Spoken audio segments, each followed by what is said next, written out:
Hello students, good morning. तो कल अपन ने इलेक्ट्रोकेमिस्ट्री की शुरुआत की थी और उसी को आगे बढ़ाते हुए आज विद्युत रासायनिक सेल की अपन चर्चा करेंगे। कल देखो हमने पढ़ा था कि जो विद्युत रासायनिक सेल है वो क्या होते हैं और विद्युत अपघटनी सेल है वो क्या होते हैं।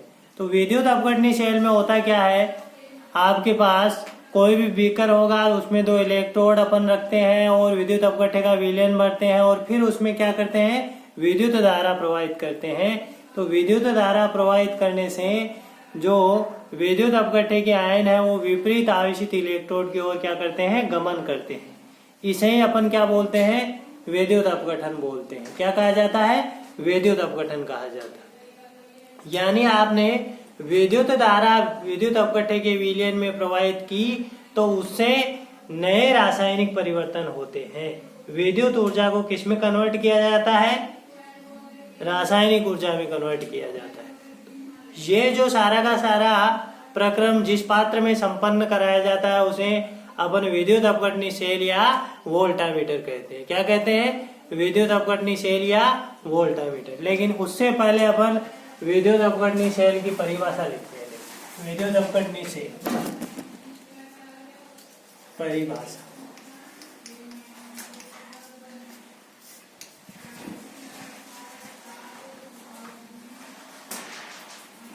ऐसी युक्ति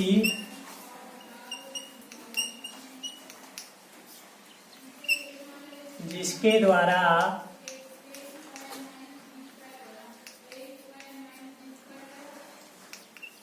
विद्युत ऊर्जा को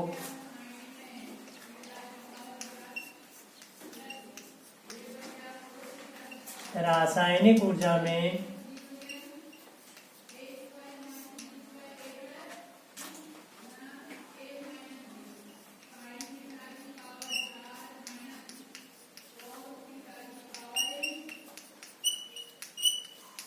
परिवर्तित किया जाता है।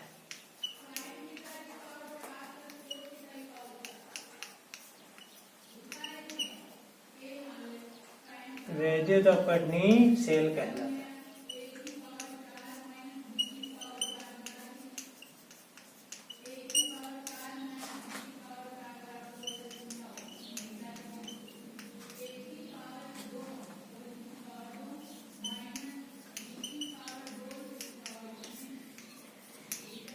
परिभाषा समझ में आई। ऐसी युक्ति जिसके माध्यम से विद्युत ऊर्जा को किसमें परिवर्तित किया जाता है, रासायनिक ऊर्जा में परिवर्तित किया जाता है, उसे क्या कहा जाता है, विद्युत रासायनिक सेल कहा जाता है। तो अपन विद्युत रासायनिक सेल की बनावट की कार्य की प्रणाली की अपन चर्चा करेंगे। ये देखो आपके पास क्या होता है, एक पात्र होता है, ये अपना क्या है, एक बीकर। इस बीकर में आपने क्या भर दिया, HCl का जलीय विलयन भर दिया। क्या ले लिया, HCl का जलीय विलयन। HCl का जलीय विलयन इसमें भरा हुआ है।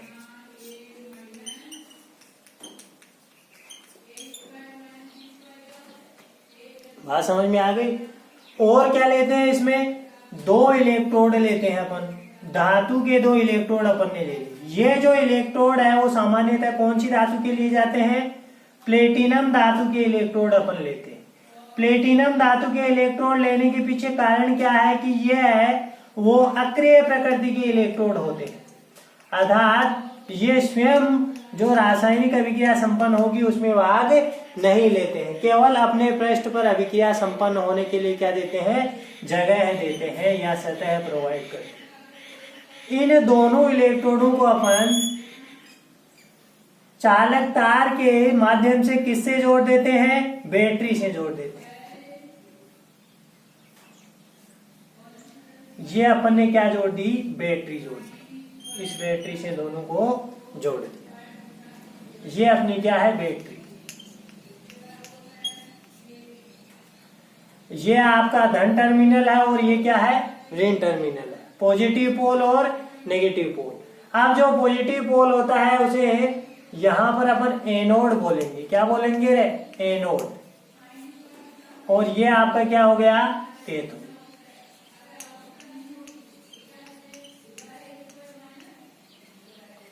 एनोड और कैथोड। देखो HCl का विलयन इस बीकर में भरा हुआ है। यहां पर ये वाली जो सारी की सारी व्यवस्था है, 2 इलेक्ट्रोड उसको विद्युत अपघटन के विलयन में डिप कर दिया है, इसको चालक तार के माध्यम से बैटरी से अपन ने क्या कर दिया? कनेक्ट कर दिया। तो ये सारी की सारी व्यवस्था क्या कहलाती है? एक विद्युत अपघटनी सेल कहलाएगा। क्या कहलाएगा? विद्युत अपघटनी सेल। यह है विद्युत अपघटनी सेल, या इसको वोल्टामीटर भी बोलते हैं, या वोल्टामीटर। ध्यान रखना, वोल्टामीटर है न कि वोल्टमीटर। ऐसी व्यवस्था होती है। तो देखो होता क्या है, ये आपका नेगेटिव टर्मिनल है इस बैटरी का, यानी ये क्या है? नेगेटिव सिरा। अब नेगेटिव सिरा क्या करेगा? इलेक्ट्रॉन पुश करेगा। क्या करेगा? इलेक्ट्रॉन फेंकेगा। जब ये सिरा इलेक्ट्रॉन फेंकता है तो इस छड़ पर कैसा चार्ज आ जाता है? नेगेटिव चार्ज आ जाता है। कैसा चार्ज आ गया? इस पर छड़ पर कैसा चार्ज आ गया? Negative charge. ऋण आवेशित हो गई है छड़। और ये जो सिरा है वो पॉजिटिव है, तो ये क्या करेगा? इलेक्ट्रॉनों को अपनी ओर खींचेगा। ये यहां से इलेक्ट्रॉन खींचेगा अपनी ओर, तो इस छड़ पर कौन सा चार्ज क्रिएट हो गया? पॉजिटिव चार्ज आया। अब देखो आपने इसमें HCl का विलयन अगर भर रखा है तो H+ और Cl- आयन में ये टूट जाएगा। अरे जो HCl का सॉल्यूशन है वो H+ और Cl- आयन में वियोजित हो जाएगा जलीय विलयन में। ये अपने आयनों में टूट जाएगा तो क्या होगा? देखो ये जो आपका एनोड पॉजिटिव पोल है उस पर क्या होता है? एनोड पर हमेशा ऑक्सीकरण होता है। ध्यान रखना, एनोड पर क्या होता है? ऑक्सीकरण। तो यहां पर पॉजिटिव पोल पर नेगेटिव आयन क्या आ जाएंगे? इसकी ओर अग्रसित होंगे। विलयन में उपस्थित जो ऋण आयन है वो एनोड की ओर अर्थात पॉजिटिव पोल की ओर आएंगे। ये जो ऋण आयन है इन्हें क्या बोला जाता है? एनायन। क्या बोला जाता है? एनायन। तो विलयन में जो एनायन है वो किसकी तरफ आएंगे? एनोड की ओर आएंगे। और जो धनायन अर्थात केटायन है वो किसकी ओर गति करेंगे? कैथोड की ओर गति करेंगे। केटायन किसकी ओर मूव करेंगे? कैथोड की ओर। एनायन किसकी ओर मूव करेंगे? एनोड की ओर मूव करेंगे। तो देखो होगा क्या, ये जो क्लोराइड आयन है ये एनोड पर आकर अपना जो इलेक्ट्रॉन है वो लूज कर देते हैं। यहां पर अपना एक इलेक्ट्रॉन इसने मुक्त कर दिया इस छड़ पर आकर, इस छड़ को दे दिया अपना एक इलेक्ट्रॉन, और Cl के रूप में ये कन्वर्ट हो जाएगा। ऐसे ही आपका जो H+ आयन है, जो हाइड्रोजन आयन है, वो कैथोड पर जाकर कैथोड से एक इलेक्ट्रॉन क्या कर लेगा? ग्रहण कर लेता है। कैथोड से एक इलेक्ट्रॉन क्या कर लिया? इसने ग्रहण कर लिया। बात समझ में आ गई? तो ये H+ किस में कन्वर्ट हो जाएगा? H2 में कन्वर्ट हो जाएगा। और Cl- किस में कन्वर्ट हो गया? एक इलेक्ट्रॉन देकर Cl में कन्वर्ट हो गया। अब देखो बाह्य परिपथ की अगर बात करें तो ये वाला बाह्य परिपथ है। अरे बात समझ में आई कि नहीं आई? ये वाला क्या है? बाह्य परिपथ। और ये क्या है? विलयन। तो बाह्य परिपथ में बात करें तो इलेक्ट्रॉन का फ्लो किधर से किधर हो रहा है? देखो इलेक्ट्रॉन का फ्लो किधर से किधर हो रहा है? इलेक्ट्रॉन इधर ऐसे जा रहे हैं। बात समझ में आ गई? अरे इलेक्ट्रॉन इधर से ऐसे जा रहे हैं।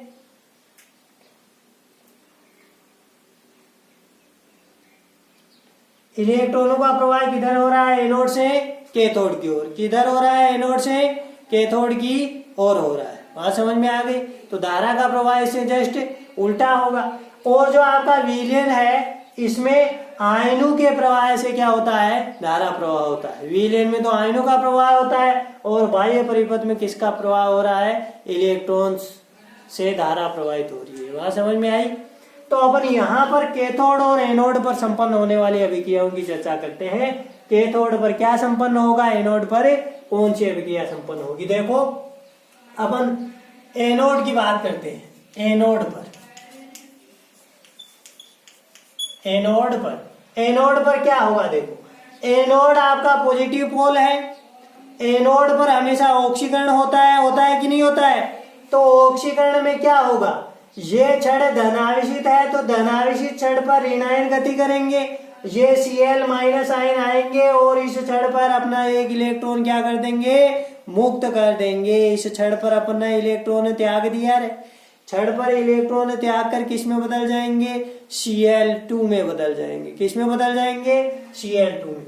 देखो Cl माइनस है आपके एक्वस मीडियम में है, वो छड़ पर जाएंगे और किस में बदल गए, हाफ Cl2 में कन्वर्ट हो गए और इन्होंने एक इलेक्ट्रॉन का क्या कर दिया, यहाँ पर मुक्त कर दिया। एक इलेक्ट्रॉन क्या कर दिया, मुक्त कर दिया। तो ये वाली जो एनोड पर अभिक्रिया हो रही है, इसमें ऑक्सीकरण हुआ कि अपचयन हुआ। देखो नेगेटिव से किस में बदल गया, शून्य ऑक्सीकरण अवस्था में बदल गया, यानी इलेक्ट्रॉन इसने क्या कर दिया, त्याग कर दिया। अरे क्या किया, इलेक्ट्रॉन का त्याग। और अगर इलेक्ट्रॉन त्यागता है तो वहां पर ऑक्सीकरण होता है कि अपचयन, ऑक्सीकरण होता है। तो इसे क्या बोला अपन ने, ऑक्सीकरण। इलेक्ट्रॉन का त्याग किया तो इसको क्या बोल दिया, ऑक्सीकरण। और ये वाली जो अभिक्रिया है वो क्या होगी, एनोडीय अर्ध अभिक्रिया है, ऑक्सीकरण अर्ध अभिक्रिया। जहां पर भी इलेक्ट्रॉन निकलता है या इलेक्ट्रॉन ऐड होता है जिस भी अभिक्रिया में, उस अभिक्रिया को सदैव ही क्या बोला जाएगा, अर्ध अभिक्रिया। यहां पर अपन बात करें तो Cl माइनस था, वो किसमें, Cl2 में कन्वर्ट हो रहा है, यानी इसे एक इलेक्ट्रॉन रिलीज हो गया, मुक्त हो गया छड़ पर। तो इसको अपन क्या बोलेंगे, अर्ध अभिक्रिया। और ये किस प्रकार की अर्ध अभिक्रिया है, ऑक्सीकरण वाली अर्ध अभिक्रिया। तो इसे क्या बोल देंगे अपन, ऑक्सीकरण अर्ध अभिक्रिया। लिख देंगे इसके आगे ही, ऑक्सीकरण अर्ध अभिक्रिया। ये आपकी ऑक्सीकरण अर्ध अभिक्रिया हो गई। ऐसे ही अपन कैथोड की बात करें, किसकी बात करेंगे, कैथोड। तो कैथोड पर देखो क्या होगा, कैथोड पर हमेशा क्या होता है, अपचयन। कैथोड पर क्या होगा, अपचयन। अब देखो कैथोड यहाँ पर नेगेटिव सिरा है ये, अब नेगेटिव पोल पर कौन से आयन गति करेंगे, पॉजिटिव, यानी विलेन में उपस्थित जो H+ आयन है वो ऋणावेशित इलेक्ट्रोड कैथोड की ओर गति करेंगे और यहाँ पर जाकर इसे एक इलेक्ट्रॉन क्या कर लेंगे, ग्रहण कर लेंगे। एक इलेक्ट्रॉन ग्रहण करके किस में बदल जाएंगे, H2 में बदल जाएंगे। यानी 2H+ एक्वस है, क्या है रे, 2H+ एक्वस। ये किस में कन्वर्ट होगा, सॉरी एक H+ आयन की बात कर लू मैं तो हाफ H2 बनेगी। ये गैस है आपकी, ये क्या है रे, गैस। और ये Cl2 की क्लोरीन भी क्या है, गैस। अब ये H+ किसमें, H2 में कन्वर्ट हुआ कैसे, इस H+ ने एक इलेक्ट्रॉन क्या किया, गेन किया और ये किसमें बदल गया, हाफ H2 में बदल गया। बात समझ में आई कि नहीं आई। H+ आयन विलयन में उपस्थित है, जो धनायन है वो ऋणावेशित इलेक्ट्रोड की ओर गमन करते हैं और इसे एक इलेक्ट्रॉन क्या कर लेते हैं बेटा, ग्रहण कर लेते हैं। और ग्रहण करके ये किस में कन्वर्ट हो जाएंगे, H2 में कन्वर्ट हो जाएंगे। तो यहाँ पर इलेक्ट्रॉन ग्रहण कर रहा है, तो इलेक्ट्रॉन क्या किया जा रहा है, ग्रहण। इलेक्ट्रॉन ग्रहण कर रहा है, तो इलेक्ट्रॉन ग्रहण करने से ऑक्सीकरण होगा कि अपचयन, अपचयन हो रहा है। क्या हो रहा है, अपचयन। तो इसे अपन क्या बोल देंगे, अपचयन अर्ध अभिक्रिया। अपचयन अर्ध अभिक्रिया, रिडक्शन हाफ रिएक्शन। समझ में आई कि नहीं आई बात। एक तरफ ऑक्सीकरण हो रहा है, एक तरफ अपचयन हो रहा है। एक तरफ ऑक्सीकरण हो रहा है, एक तरफ अपचयन हो रहा है। एनोड पर हमेशा ऑक्सीकरण होता है। ये आपको ऐसे नहीं रटना है कि एनोड पॉजिटिव पोल होता है, नहीं। एनोड पर हमेशा ऑक्सीकरण होता है, कैथोड पर हमेशा क्या होता है, अपचयन होता है। तो एनोड है, एनोड पर Cl माइनस पदार्थ नेगेटिव आयन इसकी ओर आकर्षित होंगे और आकर किस में कन्वर्ट हो जाएंगे, Cl2 में कन्वर्ट हो गए और एक इलेक्ट्रॉन यहां पर छड़ पर क्या हो गया, रिलीज हो गया। ऐसे ही कैथोड पर H प्लस आयन इसकी तरफ गति करेंगे और छड़ से एक इलेक्ट्रॉन ग्रहण करके किस में कन्वर्ट हो जाएंगे, H2 में कन्वर्ट हो जाएंगे। ये दोनों जो अभिक्रियाएं हैं, इन दोनों अभिक्रियाओं को अगर अपन जोड़े तो ये नेट रिएक्शन अपनी बनेगी, यानी H प्लस एक्वस आयन और Cl माइनस एक्वस आयन किस में बदल जाएंगे, हाफ H2 और हाफ Cl2 गैस में कन्वर्ट हो जाएंगे। तो यहां पर अपन देखें तो एनोड पर अपनी कौन सी गैस प्राप्त होगी रे, क्लोरीन गैस प्राप्त होगी, और कैथोड पर कौन सी गैस प्राप्त होगी, हाइड्रोजन गैस प्राप्त होगी। तो दोनों पर अपन को अलग अलग उत्पाद प्राप्त हो रहा है। कैसे उत्पाद प्राप्त हुआ, अपन विद्युत अपकट्ठे के विलयन में विद्युत धारा प्रवाहित कर रहे हैं। क्या कर रहे हैं, विद्युत अपकट्ठे के विलयन में विद्युत धारा जब प्रवाहित की जाती है तो विलयन में उपस्थित विद्युत अपकट्ठे के आयन विपरीत आवेशित इलेक्ट्रोड की ओर क्या करते हैं, गमन करते हैं। इसे ही अपन क्या बोलते हैं, विद्युत अपघटन बोलते हैं। क्या बोलते हैं, विद्युत अपघटन, इलेक्ट्रोलाइसिस बोलते हैं। तो विपरीत आवेशित इलेक्ट्रोड की ओर गमन करेंगे तो कोई नया रासायनिक पदार्थ बनेगा, यहाँ पर बिल्कुल बनेगा। अरे ये जब ब्रेक डाउन होगा, आपका इलेक्ट्रोलाइट ब्रेक डाउन होगा तो नया रासायनिक पदार्थ बनेगा। तो यही इसमें होता है।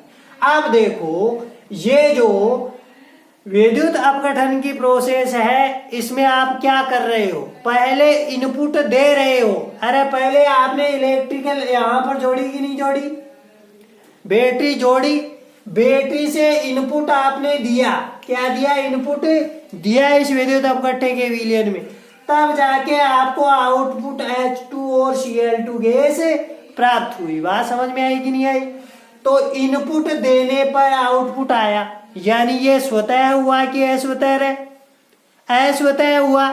तो ये जो विद्युत अपघटन की प्रक्रिया है वो एक अस्वतः प्रक्रम है, अपने आप संपन्न नहीं होती। विद्युत अपघटन की प्रक्रिया एक अस्वतः प्रक्रम है और अस्वतः प्रक्रम के लिए डेल्टा जी का मान हमेशा क्या होता है, पॉजिटिव। क्या होता है, पॉजिटिव। गिब्स मुक्त ऊर्जा में जो परिवर्तन है वो क्या होता है, इसके लिए पॉजिटिव होता है। इसकी वैल्यू 0 से क्या होती है, बड़ी होती है। ये हो गया आपका क्या, विद्युत अपघटन। एक बार इसका चित्र बनाओ, फिर इसके बारे में आपको लिखाया जाएगा। चित्र बना लो, ये नोट कर लो।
लिखो,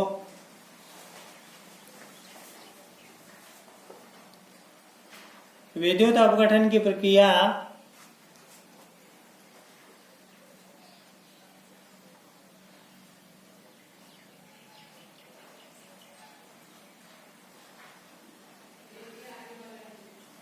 अस्वतः प्रक्रम होता है।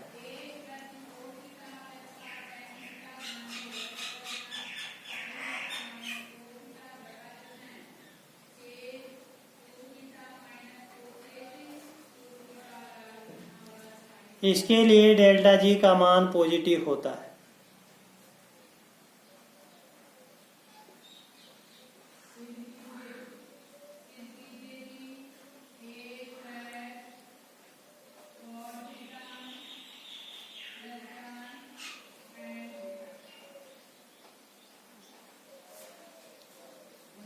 क्योंकि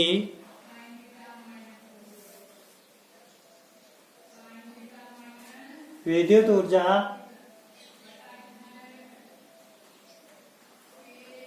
देने अर्थात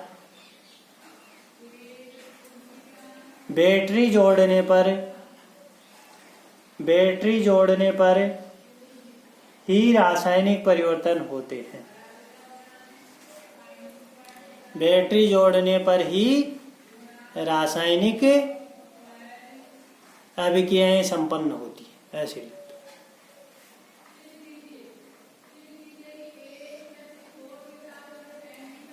आगे वाली लाइन में डैश डालकर लिखिएगा, विद्युत अपघटन की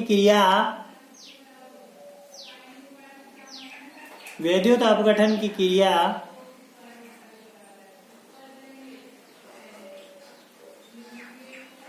जिस पात्र में संपन्न कराई जाती है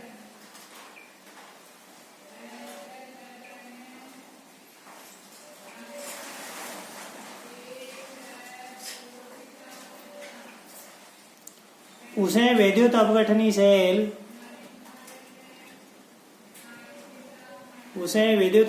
सेल या वोल्टामीटर कहा जाता है।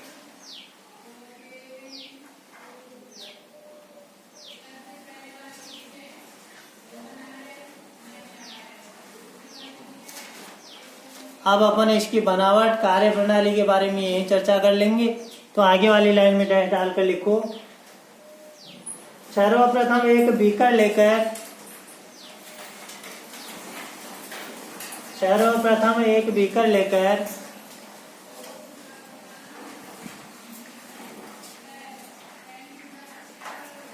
HCl का जलीय विलयन भर देते हैं।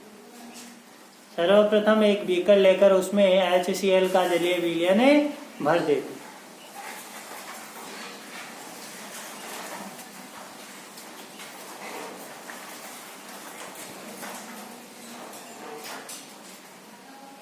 प्लेटिनम के दो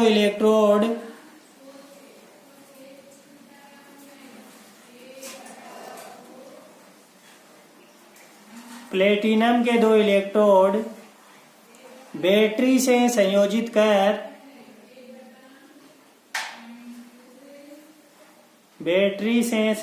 कर इस विलयन में डुबो देते हैं।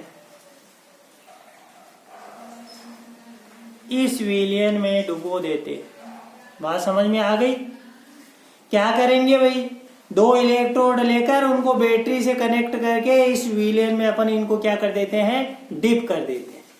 उसके बाद में देखो क्या होता है। तो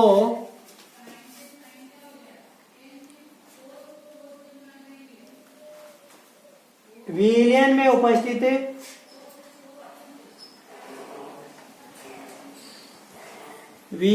उपस्थित आयन विपरीत आवेशित इलेक्ट्रोड की ओर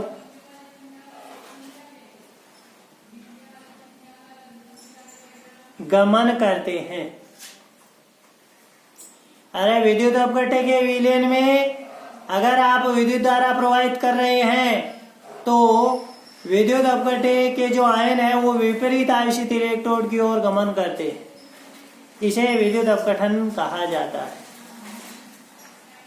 इसे विद्युत अपघटन कहते हैं।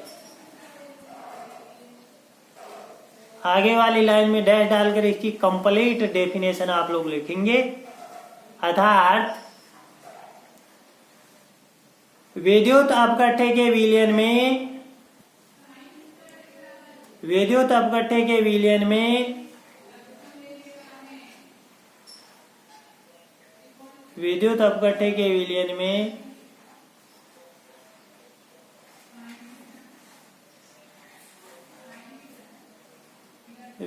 धारा प्रवाहित करने पर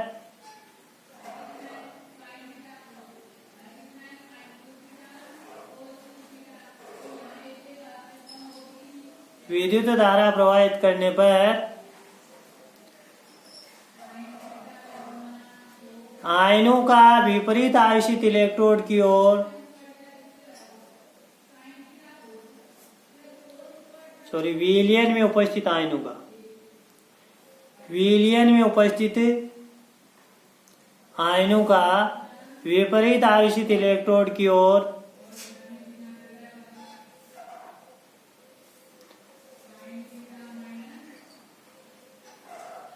विपरीत आवेशित इलेक्ट्रोड की ओर गमन विद्युत अपघटन कहलाता है। अरे इलेक्ट्रोलाइसिस यानी आप इलेक्ट्रिक एनर्जी सप्लाई कर रहे हैं तो उससे जो आपका इलेक्ट्रोलाइट है उसका लाइसिस हो रहा है, यानी इलेक्ट्रोलाइट जो है विद्युत अपघट्य है वो क्या हो रहा है, ब्रेक डाउन हो रहा है। तो इसको ये अपन क्या बोलते हैं, विद्युत अपघटन बोलते हैं। अरे इलेक्ट्रिक एनर्जी आपने सप्लाई की जिससे जो इलेक्ट्रोलाइट था वो अपने आयनों में क्या हो गया, ब्रेक डाउन हो गया। इस प्रक्रिया को ही क्या बोला जाता है, अरे इलेक्ट्रोलाइसिस बोला जाता है, विद्युत अपघटन बोला जाता है। बात समझ में आ गई। विद्युत अपघटन द्वारा विद्युत अपघटन के प्रक्रम में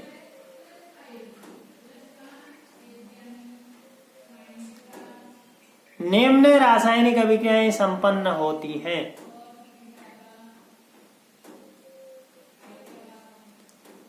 निम्न रासायनिक अभिक्रियाएं संपन्न होती हैं। आप लोग ऐसे लिखेंगे एनोड पर,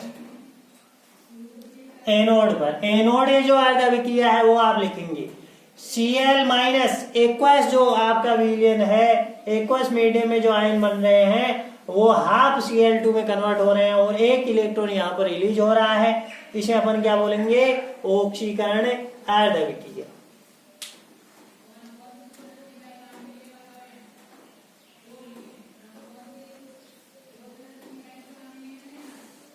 ऑक्सीकरण, इलेक्ट्रॉन का यहाँ पर त्याग हो रहा है, इसे अपन क्या बोलेंगे, ऑक्सीकरण बोलेंगे। ऐसे ही कैथोड पर लिखो H प्लस आयन है वो एक इलेक्ट्रॉन यहाँ से गेन करके किसमें, हाफ H2 में कन्वर्ट होंगे। ये इलेक्ट्रॉन ग्रहण यहाँ पर किया जा रहा है, इसे अपन क्या बोलेंगे, अपचयन बोलेंगे। ये अपचयन अर्ध अभिक्रिया हो जाएगी। ऑक्सीकरण अर्ध अभिक्रिया और अपचयन अर्ध अभिक्रिया दोनों की अपन ने बात कर ली। ये अगर नेट रिएक्शन लिखो तो नीचे लिख लेना, यहां पर जगह नहीं है, मैं आपके लिए इधर लिखता हूं।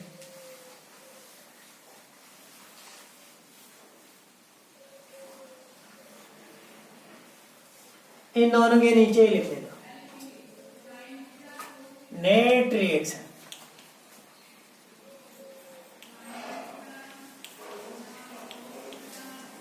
देखो आप Cl या Cl minus aqueous plus H plus aqueous, aqueous का मतलब होता है जलीय, जलीय विलयन में बन जाए। क्या बनेगा इससे,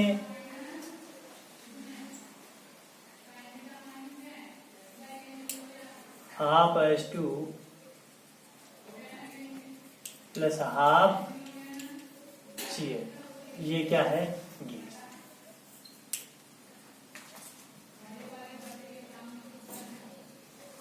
देखो ये नेगेटिव से किस में बदल गया, शून्य में, तो यहां पर क्या हो गया, ऑक्सीडेशन। अरे इलेक्ट्रॉन का त्याग हो रहा है ना,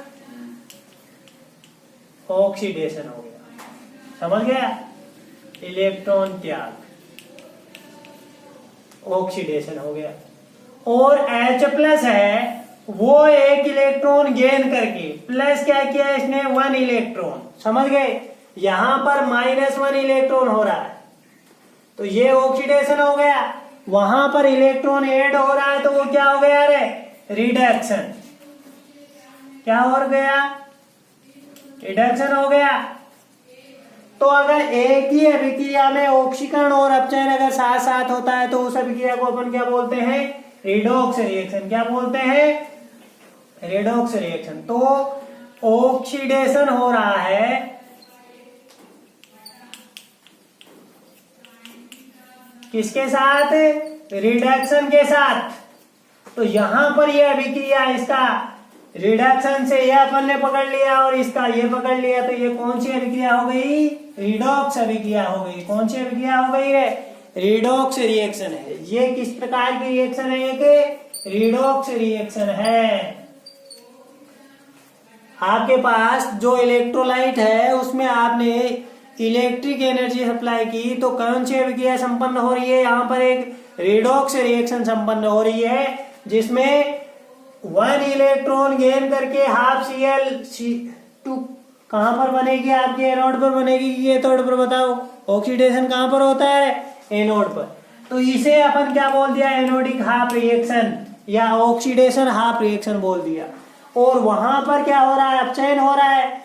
तो ये H+ है, वो H2 में कब कन्वर्ट होगा? जब कैथोड पर जाकर एक इलेक्ट्रॉन क्या कर ले? गेन कर दे।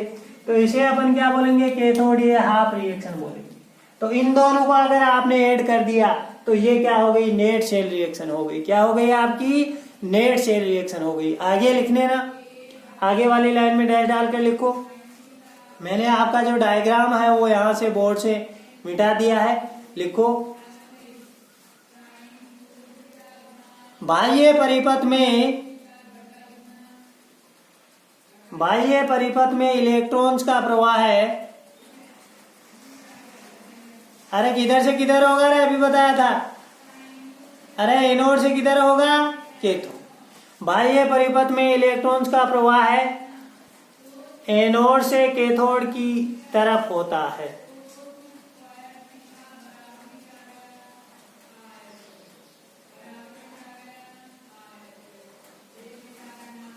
तथा आंतरिक परिपथ में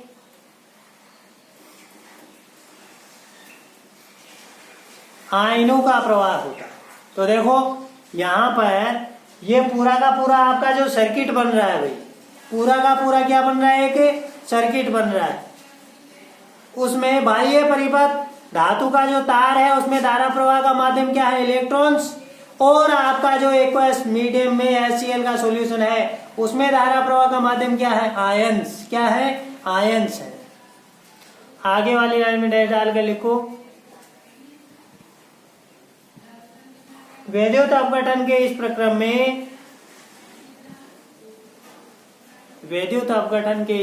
में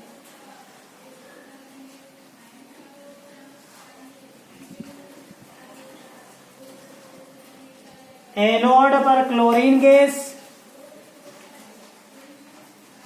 तथा कैथोड पर हाइड्रोजन गैस मुक्त होती है।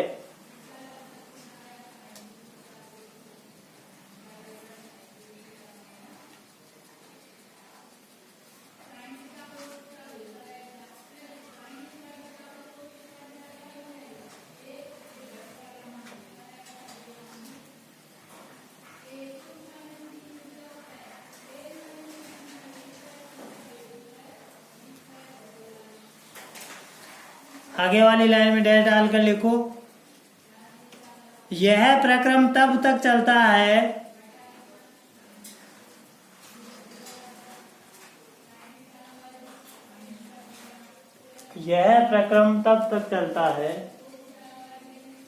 जब तक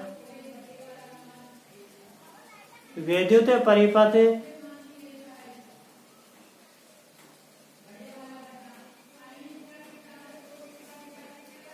पूर्ण हो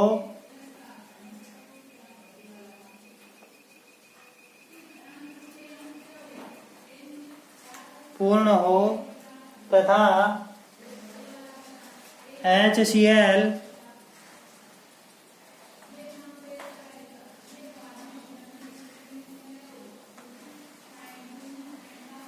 पूरी तरह समाप्त न हो।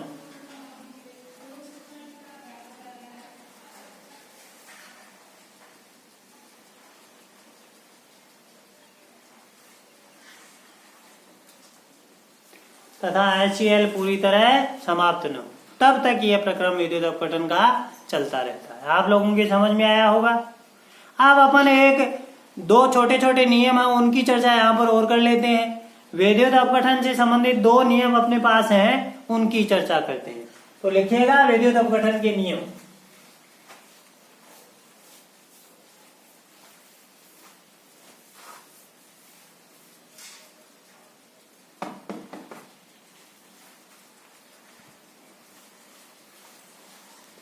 विद्युत अपघटन के नियम इसमें लिखिएगा, विद्युत अपघटन हेतु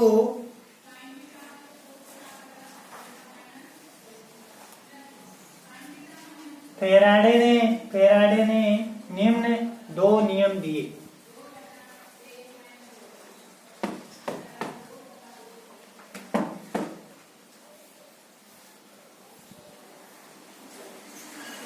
नंबर 1 लिखकर लिखिएगा, नंबर 1 डालकर लिखो फेराडे का प्रथम नियम।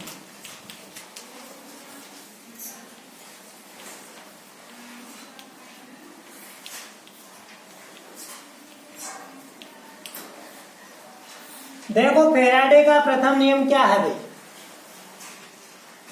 फेराडे का प्रथम नियम क्या है। अब आप यहाँ पर विद्युत अपघटन में क्या लेंगे, इलेक्ट्रोड काम में लेंगे धातु के, फिर विद्युत धारा प्रवाहित करेंगे, ऐसे प्रक्रम होता है कि नहीं होता है? तो अगर एक ही धातु के इलेक्ट्रोड आपने ले लिए तो यहाँ से वो धातु हटेगी और उस दूसरी छड़ पर जाकर जमा होगी, ऐसे ही तो होगा। जैसे मेरे पास ये है कॉपर का इलेक्ट्रोड, किसका इलेक्ट्रोड है बेटा, और ये ही कॉपर का इलेक्ट्रोड है। अब ये आपका पॉजिटिव पोल हो गया और ये नेगेटिव पोल हो गया। अरे बात समझ में आई कि नहीं आई? CaSO4 के सॉल्यूशन में इनको डिप कर रखा है।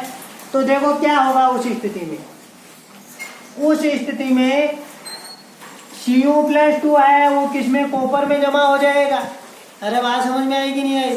Cu+2 है वो किसमें कन्वर्ट होगा, कॉपर में। तो कोई एक छड़ है वो धीरे धीरे कम होगी और किसी एक छड़ का आकार धीरे धीरे क्या होगा, घटेगा।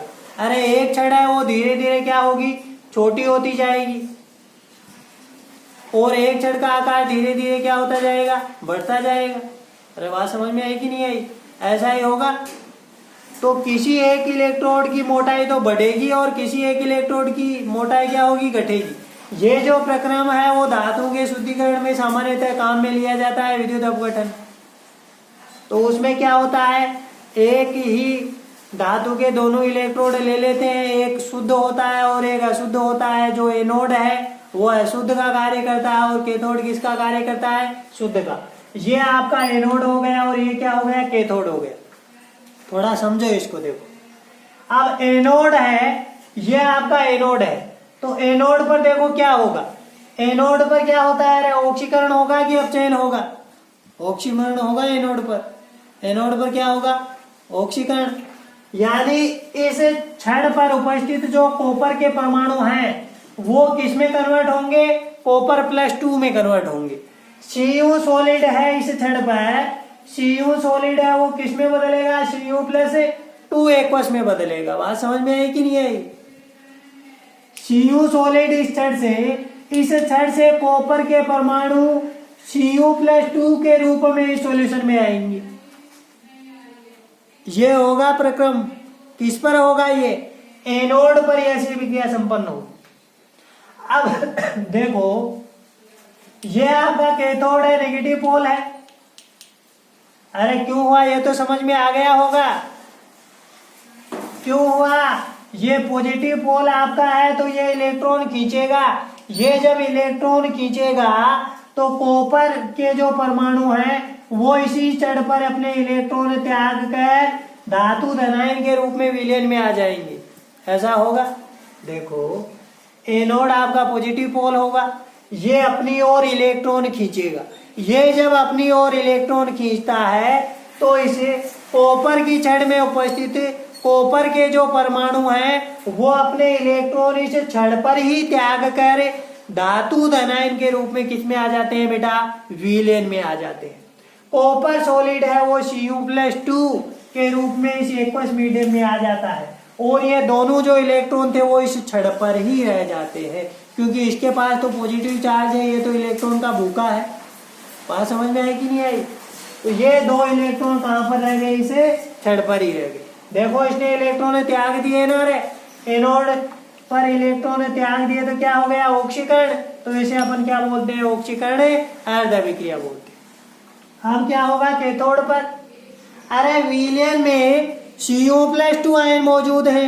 ये Cu+2 आयन है वो एक्वस मीडियम में है। और देखो ये कैथोड नेगेटिव चार्ज टर्मिनल है, तो नेगेटिव चार्ज टर्मिनल के पास Cu+2 जो आयन है वो धनायन है, वो विपरीत आवेशित इलेक्ट्रोड नेगेटिव चार्ज इलेक्ट्रोड की ओर गमन करेंगे और यहाँ पर जाकर इससे 2 इलेक्ट्रॉन क्या कर लेंगे बेटा, गेन कर लेते हैं। इस छड़ पर जाकर इस छड़ से इन्होंने 2 इलेक्ट्रॉन गेन कर लिया और Cu सॉलिड के रूप में इस छड़ पर क्या हो गए बेटा, निक्षेपित हो गए। बात समझ में आई कि नहीं आई? अरे देखो रे क्या हो रहा है, ये वाली छड़ है, इससे जो परमाणु है वो टूट रहे हैं। बात समझ में आई? और इस छड़ पर परमाणु क्या हो रहे हैं, निक्षेपित हो रहे हैं। तो विद्युत अपघटन के प्रक्रम में किसी इलेक्ट्रोड से पदार्थ का अलग होना, परमाणु का अलग होना या किसी दूसरी छड़ पर जमा होना है कि जो दर है वो प्रवाहित आवेश के क्या होगी, समानुपाती होगी। किसी भी इलेक्ट्रोड से पदार्थ के मुक्त होने की मात्रा या निक्षेपित होने की जो मात्रा है वो प्रवाहित आवेश के क्या होगी, समानुपाती होगी। जितनी ज्यादा मैं यहाँ पर बैटरी जोड़ूंगा हाई वोल्टेज, जितना ज्यादा इसमें विद्युत धारा बहेगी, जितना ज्यादा आवेश प्रवाहित होगा, उतना ही जल्दी ये वाली कॉपर की छड़ वो पतली होती जाएगी, इससे परमाणु टूटते जाएंगे धनायन के रूप में, और ये वाली छड़ क्या होती जाएगी, मोटी होती। तो विद्युत अपघटन के प्रक्रम में किसी भी इलेक्ट्रोड पर निक्षेपित पदार्थ की मात्रा, निक्षेपित तो कब होगा, जब उसे क्या लिया जाए, बतौर कैथोड प्रयुक्त किया जाए, या किसी भी इलेक्ट्रोड से मुक्त हुए पदार्थ की मात्रा प्रवाहित आवेश की क्या होती है, समानुपाती। यही क्या है, फैराडे का प्रथम नियम। विद्युत अपघटन की प्रक्रिया में किसी भी इलेक्ट्रोड पर निक्षेपित पदार्थ की मात्रा या मुक्त हुए पदार्थ की मात्रा उसमें प्रवाहित आवेश की क्या होती है, समानुपाती होती है। बात समझ में आ गई? बात समझ में आई होगी। देखो एक बार फिर से बोलता हूं, विद्युत अपघटन की प्रक्रिया में किसी भी इलेक्ट्रोड से मुक्त हुए पदार्थ की मात्रा या किसी भी इलेक्ट्रोड पर निक्षेपित पदार्थ की मात्रा प्रवाहित आवेश के क्या होती है, समानुपाती। यानी किसी भी इलेक्ट्रोड पर मुक्त हुए या निक्षेपित पदार्थ की मात्रा W है मेरे पास, समझ में आ गई? ये निक्षेपित पदार्थ की मात्रा है, ये उस पदार्थ का क्या है, द्रव्यमान है, या मुक्त हुए पदार्थ का क्या है, द्रव्यमान है। वो किसके समानुपाती होगी, प्रवाहित आवेश के समानुपाती होगी। बात समझ में आ गई? अब आप सबको पता है Q बराबर किसके होता है रे, IT के। Q बराबर किसके होता है, IT के। अब यहां से समानुपातिक का चिन्ह अगर मैं हटाऊंगा तो मेरे पास एक कांस्टेंट आएगा, सॉरी, इसे निक्षेपित पदार्थ की जो मात्रा है उसे मैं किससे दर्शा रहा हूं, m से दर्शा रहा हूं। किससे दर्शा रहे हैं, m से दर्शा दी। मास द्रव्यमान होता है, इसलिए इसको किससे नोटेट कर दिया अपन ने, m से। तो ये जो निक्षेपित पदार्थ की मात्रा है ये किसके समानुपाती हो गई, प्रवाहित आवेश के समानुपाती हो गई। आ गई बात समझ में? अब देखो, अगर ये समानुपातिक चिन्ह यहां से हटाएं तो एक नया कांस्टेंट आपके पास आएगा, उसे m बराबर ये नया कांस्टेंट मेरे पास क्या आ गया, W आ गया। क्या आ गया, W, या कई जगह इसे क्या Z से भी नोटेट करते हैं। क्यों हो गया, m बराबर क्या हो गया, W क्यू। तो m बराबर W की जगह मैंने W रखा और Q की जगह क्या रख सकता हूं, IT। Q की जगह क्या रख सकता हूं, IT। बात समझ में आ गई? ये जो आपका W है इसे क्या बोलते हैं, विद्युत रासायनिक तुल्यांक। क्या बोलते हैं, विद्युत रासायनिक तुल्यांक। W को क्या बोलते हैं, विद्युत रासायनिक तुल्यांक। विद्युत रासायनिक तुल्यांक, ये वाली चीज मैंने आपको समझाने के लिए यहां पर बताई थी। जब आप धातु क्रम पढ़ेंगे तो उसमें यह काम में आएगा।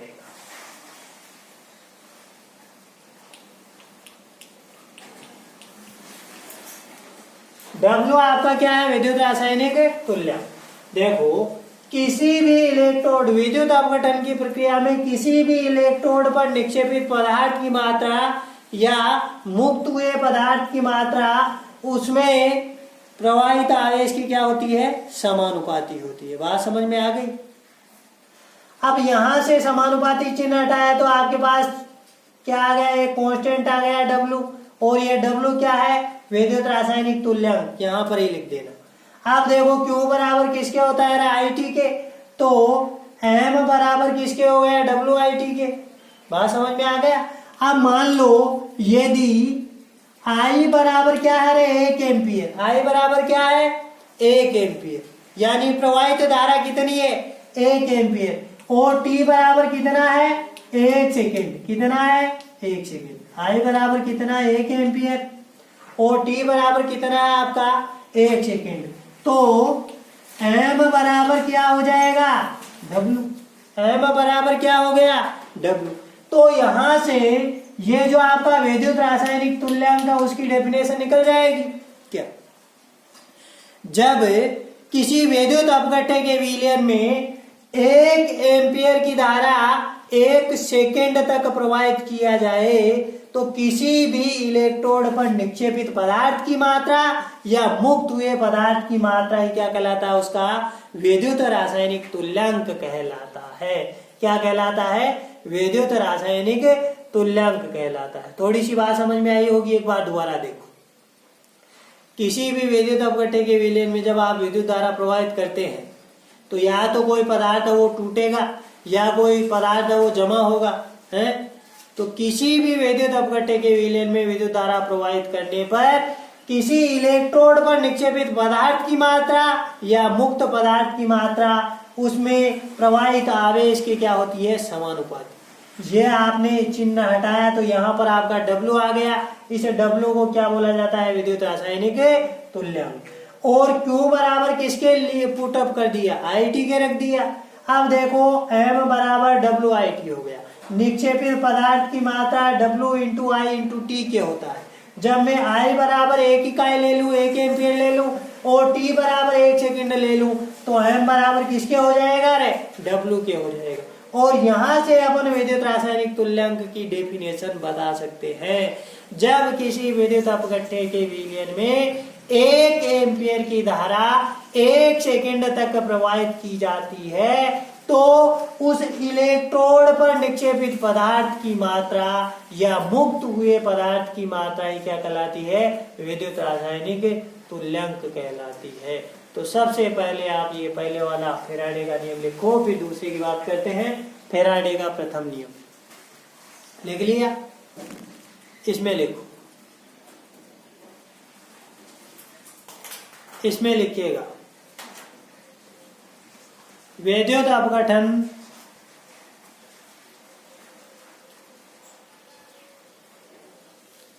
विद्युत अपघटन की क्रिया में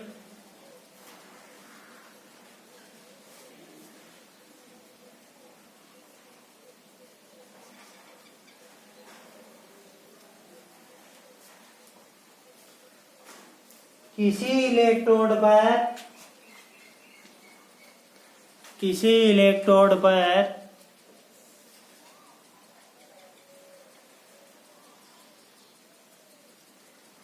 निक्षेपित पदार्थ की मात्रा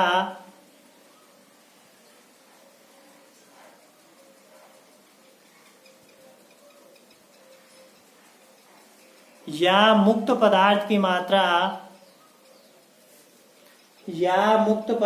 मात्रा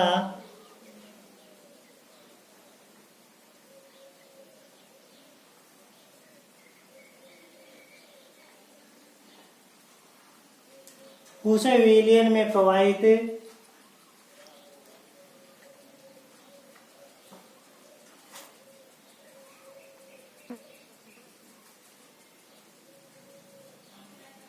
आवेश के समानुपाती होती है।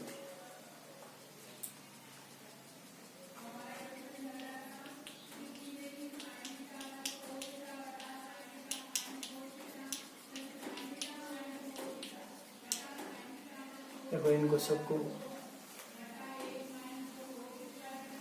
अब लिखो m समानुपाती किसके, क्योंकि m बराबर क्या है, इलेक्ट्रोड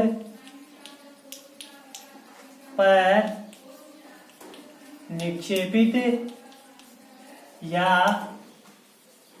मुक्त पदार्थ की मात्रा।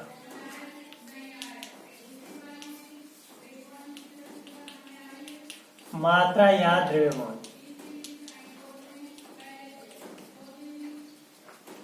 क्यों क्या है, प्रवाहित आवेश।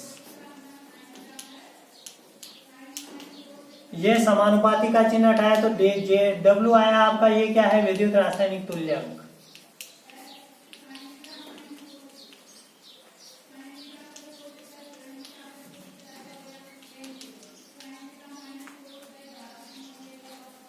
m बराबर WIT हो गया।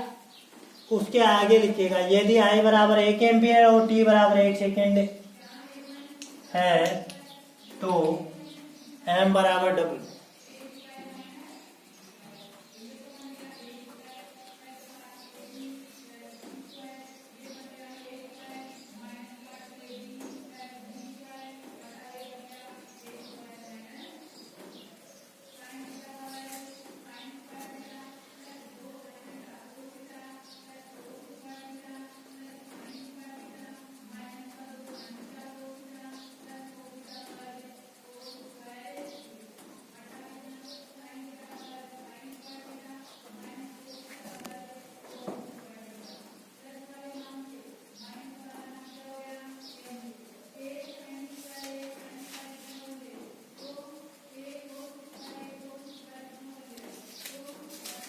m बराबर W लिखा। अब उसके आगे लिखो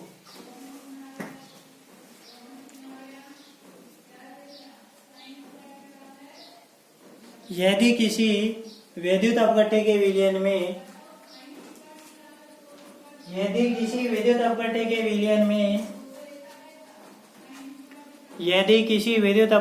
विलयन में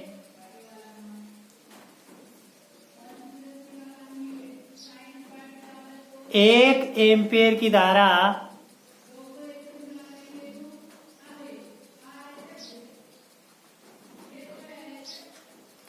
1 सेकेंड तक प्रवाहित की जाए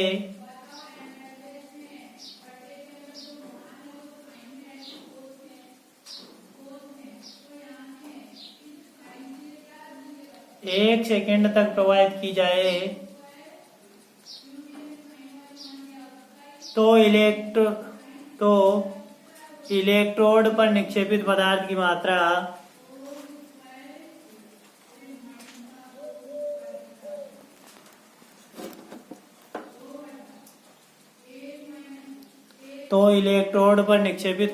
मात्रा अब मैं निक्षेपित पदार्थ ही बोल रहा हूं भाई, वो पदार्थ मुक्त भी हो सकता है, समझ गए। वो एनोड और कैथोड उसकी प्रकृति पर निर्भर करेगा। निक्षेपित पदार्थ की मात्रा उस पदार्थ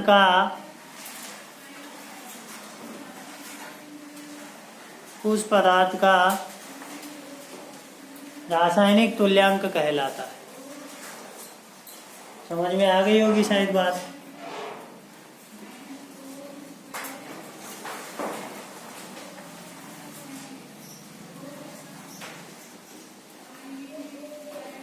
अब आगे वाली लाइन में डैश डाल कर लिखिएगा रासायनिक तुल्यांक का मात्रक। रासायनिक तुल्यांक का मात्रक।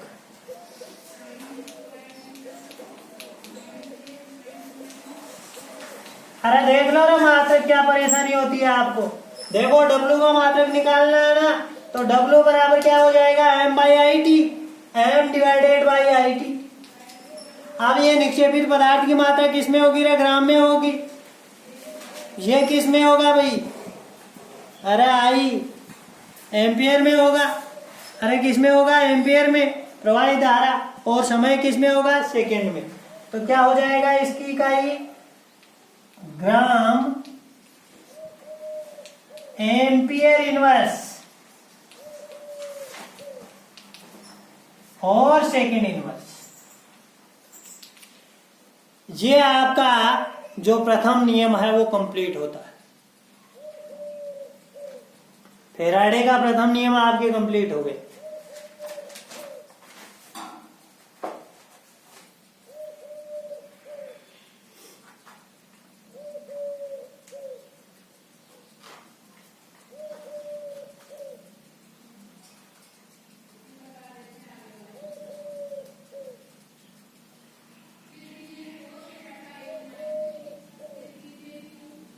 अब लिखिएगा फैराडे का द्वितीय नियम।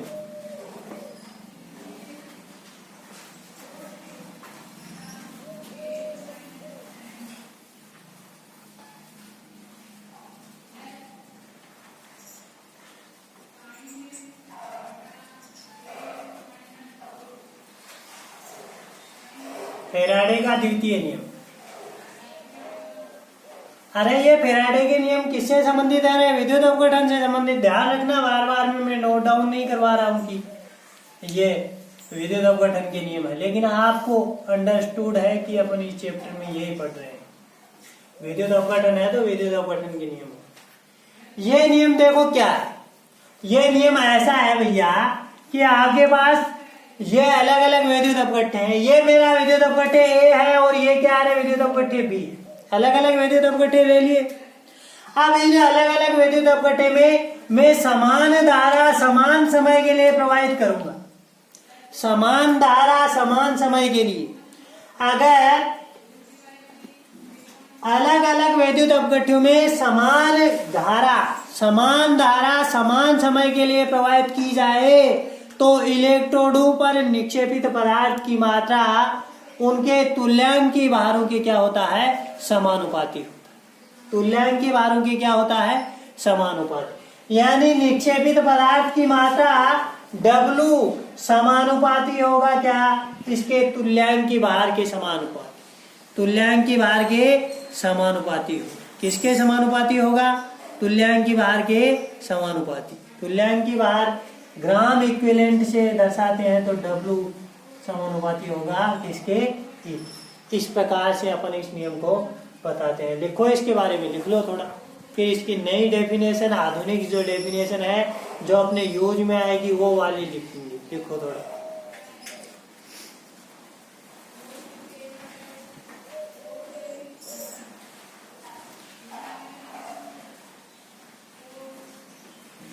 इस नियम के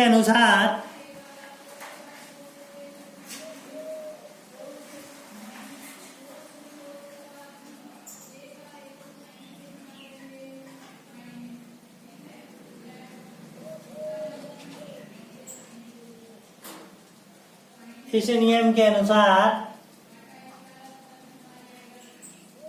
अलग अलग विद्युत अपघट्यों के विलयन में अलग अलग विद्युत अपघट्यों के विलयन में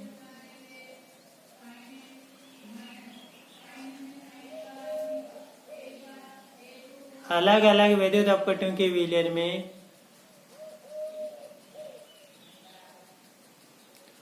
यदि समान एम्पियर की धारा समान समय तक प्रवाहित की जाए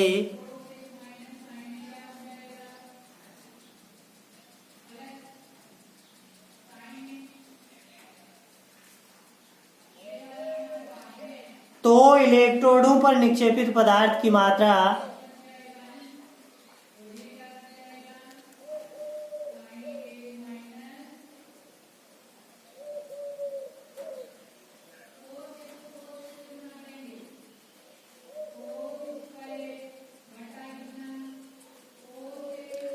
उनके तुल्यांकी भारों के समानुपाती होती है।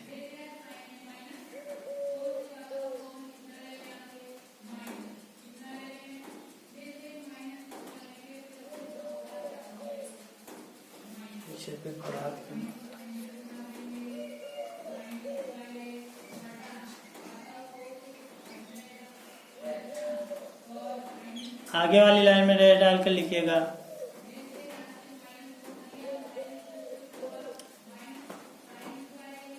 इसका शॉर्ट रूप तो लिख लो। निक्षेपित पदार्थ की मात्रा को अपन किससे दर्शाएंगे? m समानुपाती होगा किसके? E के। m समानुपाती होगा किसके? E के। m क्या है? निक्षेपित पदार्थ की मात्रा, और E क्या है? तुल्यांक की भार, उस पदार्थ का तुल्यांक की भार। आगे लिखो, यदि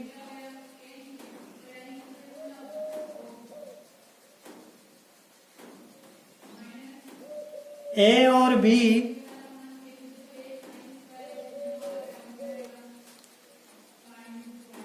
विद्युत अपकट्यों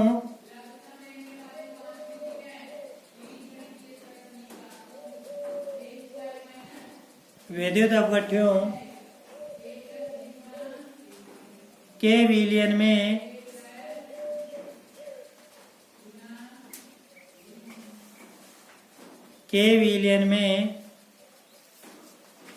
I एम्पियर की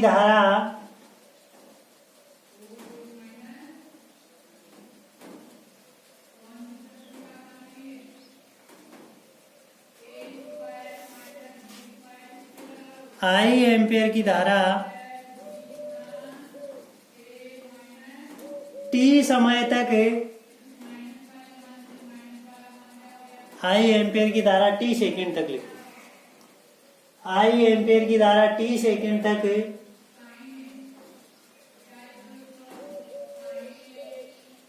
प्रवाहित करने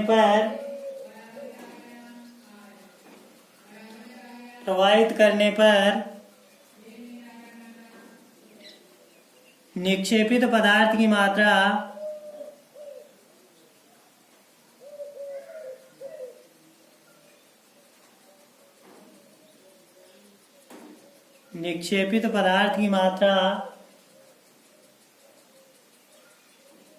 M1 तथा M2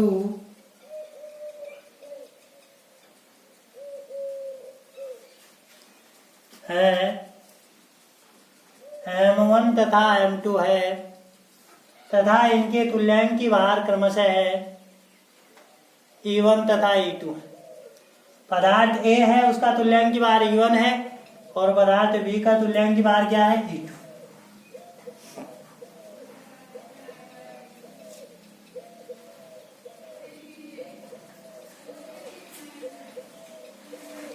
समझ में आ गई बात?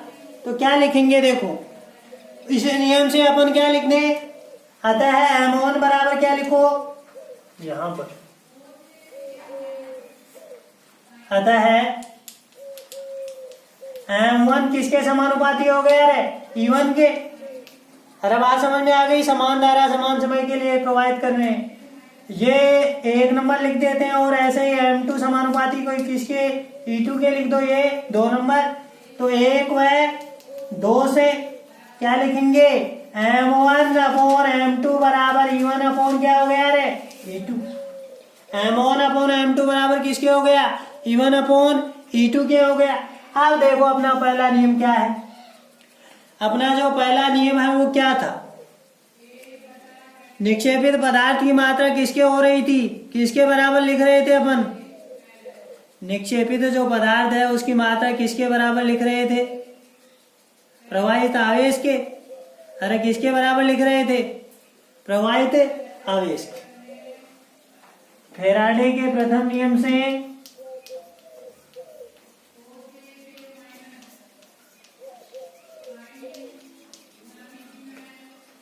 देखो, पहले वाला जो पदार्थ है ए पर निक्षेपित पदार्थ की मात्रा, जो पहला विद्युत अपघट्य है उस पर निक्षेपित पदार्थ की मात्रा क्या होगी? बोलो। ए पर निक्षेपित पदार्थ की मात्रा क्या होगी? W1, सॉरी M1 से दर्शाते। M1 बराबर किसके हो गया? अपन ने WIT लिखा था। अरे क्या लिखा था? WIT। तो उसका विद्युत रासायनिक तुल्यांक अपने पास W1 है, IT हो गया। M1 बराबर किसके हो गया? W1 IT के हो गया। और ऐसे ही B पर निक्षेपित पदार्थ की मात्रा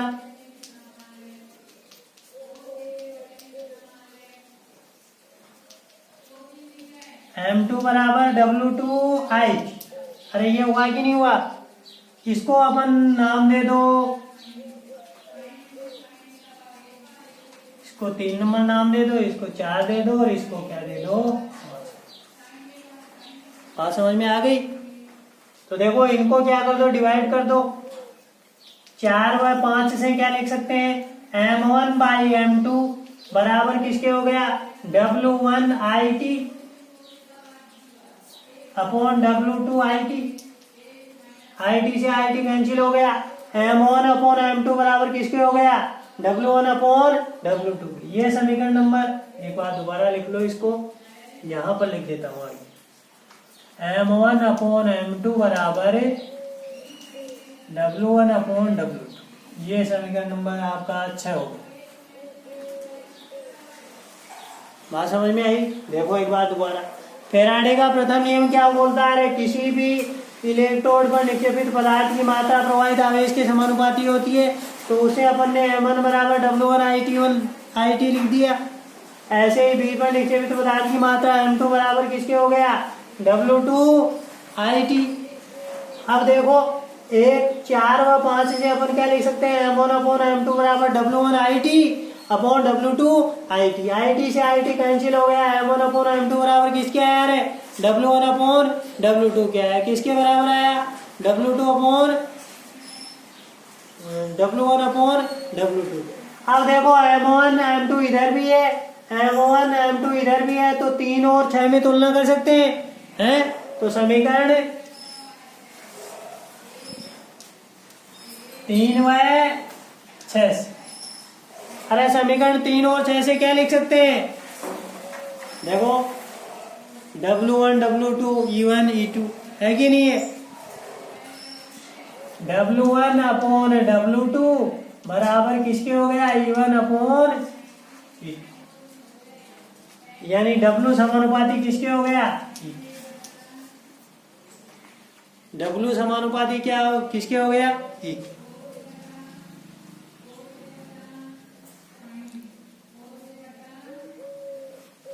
इतना आपने लिख दिया।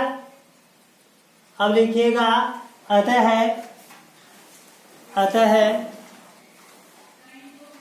किसी पदार्थ का विद्युत रासायनिक तुल्यांक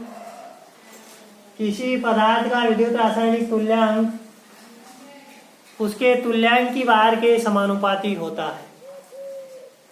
किसी पदार्थ का विद्युत रासायनिक तुल्यांक उसके तुल्यांक की भार के समानुपाती होता है। देखो एक बार द्वितीय नियम अपन दोबारा देखेंगे और फिर इसका जो अपने काम में आने वाला स्टेटमेंट है वो अपन लिखेंगे।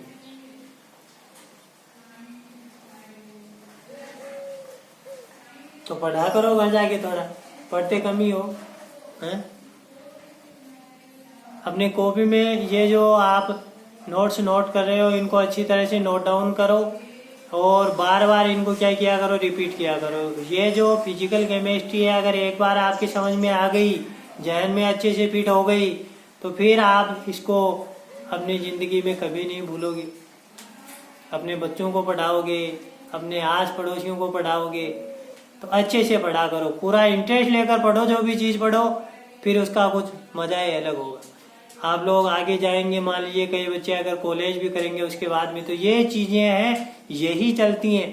थोड़ा सा है वो इनका विस्तार ज़्यादा हो जाता है और कोई नया नहीं पढ़ने को मिलेगा, यही चीज़ें अपन को पढ़ने को मिलेंगी। तो अच्छे से पढ़ो। कोई चीज़ जो आपको समझ में नहीं आ रही है, परेशान कर रही है, आपका जिम ही चला रहा है उसे देखकर बार बार, तो आप लोग है वो कमेंट बॉक्स में लिखो। कमेंट बॉक्स में लिखकर कमेंट करो कि ये चीज़ मेरे समझ में नहीं आई। पिछले जो केमिकल काइनेटिक्स अपन ने पढ़ी उसका ये वाला न्यूमेरिकल पर्सन मेरे से सोल्व नहीं हुआ, तो अपन जो नेक्स्ट क्लास लेंगे उसमें आपकी कमेंट को ज़रूर शामिल करेंगे। तो अच्छे से पढ़ा करो, पूरा मन लगा के पढ़ा करो। और जैसे आपको खाने के लिए भूख लगती है ना, ठीक वैसे ही आपको पढ़ाई के प्रति भी आपकी इच्छा जागृत होनी चाहिए कि अब तो पढ़ ही लेना है, बस इतना तो पढ़ ही लेना है। तो ऐसे जो आपके बुक है वो बुक आप किसी अपने भाई से भी ले सकते हो, दूसरे से जिसने पास आउट कर लिया है, या आप जो बोर्ड की वेबसाइट है माध्यमिक शिक्षा बोर्ड की उस पर जाकर भी अपने वाली ये जो बुक है वो वहाँ से डाउनलोड कर सकते हैं और इससे संबंधित जो मटेरियल है वो देख सकते हैं। पहला नियम बहुत ही आसान था। विद्युत अपघट्य के विलयन में विद्युत धारा प्रवाहित करने पर इलेक्ट्रोड पर निक्षेपित पदार्थ की मात्रा या मुक्त पदार्थ की मात्रा है वो प्रवाहित आवेश के समानुपाती थी। दूसरा नियम भी बहुत आसान है। आपने ए और बी दो अलग अलग विद्युत अपघट्य ले लिए और उनमें समान धारा समान समय के लिए प्रवाहित की। बात समझ में आई? तो इलेक्ट्रोडों पर निक्षेपित पदार्थ या तो जमा होगा या मुक्त होगा। तो निक्षेपित पदार्थ की मात्रा या मुक्त हुए पदार्थ की मात्रा किसके समानुपाती होगी? उन पदार्थों के तुल्यांकी भारों के समानुपाती होगी। बात समझ में आई? उन विद्युत अपघट्यों के तुल्यांकी भारों की क्या होगी? समानुपाती होगी, जो विद्युत अपघट्य आपने ली है उनकी। तो यही तो आपने लिखा है। देखो क्या, इलेक्ट्रोडों पर निक्षेपित पदार्थ की मात्रा उसके तुल्यांकी भारों की क्या होगी? समानुपाती होगी। बात समझ में आ गई? अब देखो, ए और बी मैंने दो विद्युत अपघट्य लिए थे। ए में आई एम्पियर की धारा टी सेकंड तक प्रवाहित की थी और इसमें भी आई एम्पियर की धारा टी सेकंड तक प्रवाहित की थी, यानी समान आवेश प्रवाहित किया है दोनों विद्युत अपघट्यों में। बात समझ में आई ना? तो पहले वाले के लिए मैं क्या लिखूंगा? पहले वाले के लिए निक्षेपित पदार्थ की मात्रा m1 है मेरे पास और दूसरे वाले की m2 है। पहले वाले का जो तुल्यांकी भार है वो E1 है और दूसरे वाले का तुल्यांकी भार क्या है? E2 है। वो अपन ने पहले नोट डाउन कर लिया। तो देखो, m1 समानुपाती होगा E1 के और m2 समानुपाती होगा किसके? E2 के। इक्वेशन 1 और 2 नाम दे दिया। इन दोनों से अपन देखें तो m1 बाई m2 बराबर किसके हो गया? E1 अपॉन E2 के हो गए। इसको समीकरण नंबर आपने क्या दे दिया? 3 नाम दे दिया। अब याद करो उस फेराडे का प्रथम नियम। फेराडे का प्रथम नियम क्या बोल रहा था? किसी भी इलेक्ट्रोड पर निक्षेपित पदार्थ की मात्रा प्रवाहित आवेश के समानुपाती होगा। m समानुपाती होगा क्योंकि, और यहाँ पर समानुपातिक चिन्ह आपने हटाया तो W आपके पास कांस्टेंट आया था, विद्युत रासायनिक तुल्यांक आया था कि नहीं? तो अगर A पर निक्षेपित पदार्थ की मात्रा की बात करें, विद्युत अपघटन A लिया था, उसमें निक्षेपित पदार्थ की मात्रा की बात करें तो W1 IT के हो गया, क्यों बराबर IT होता है इसी कारण से।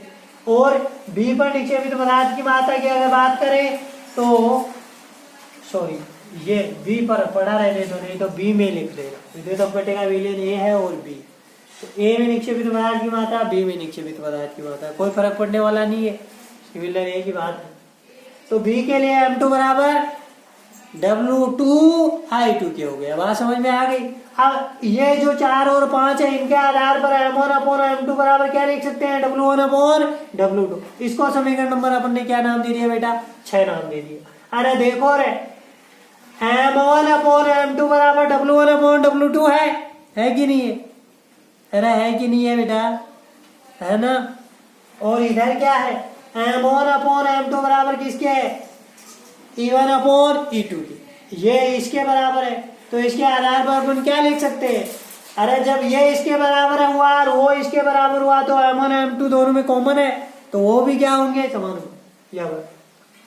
यानी W1 अपॉन W2 बराबर किसके हो गया? E1 अपॉन E2 के। यानी W समानुपाती हो गया किसके? E। W क्या है बेटा? W क्या है? अरे W क्या है? बोलो ना। विद्युत रासायनिक तुल्यांक है। कोई भी आपका पदार्थ है उसका क्या है? विद्युत रासायनिक तुल्यांक है। यह अपन ने यहाँ पर देखा था पहले वाले में। और E क्या है? तुल्यांकी भार। E क्या है? तुल्यांकी भार। तो इनको आपस में विद्युत रासायनिक तुल्यांक और तुल्यांकी भार को क्या कर दिया? कोरिलेट कर दिया। क्या कर दिया? कोरिलेट कर दिया। कैसे किया? किसी पदार्थ का विद्युत रासायनिक तुल्यांक किसके समानुपाती हो गया? उसके तुल्यांकी भार।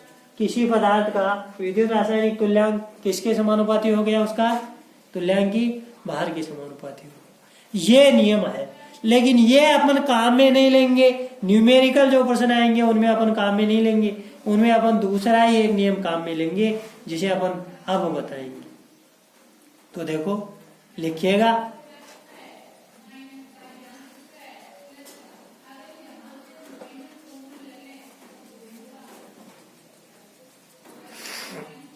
उसे अपन मोल कॉन्सेप्ट के आधार पर लिखेंगे।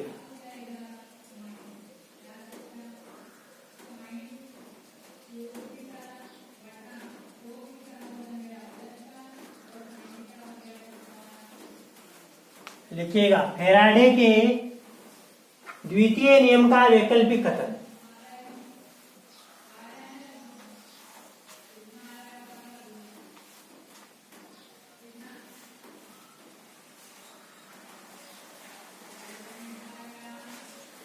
फैराडे के द्वितीय नियम का वैकल्पिक कथन।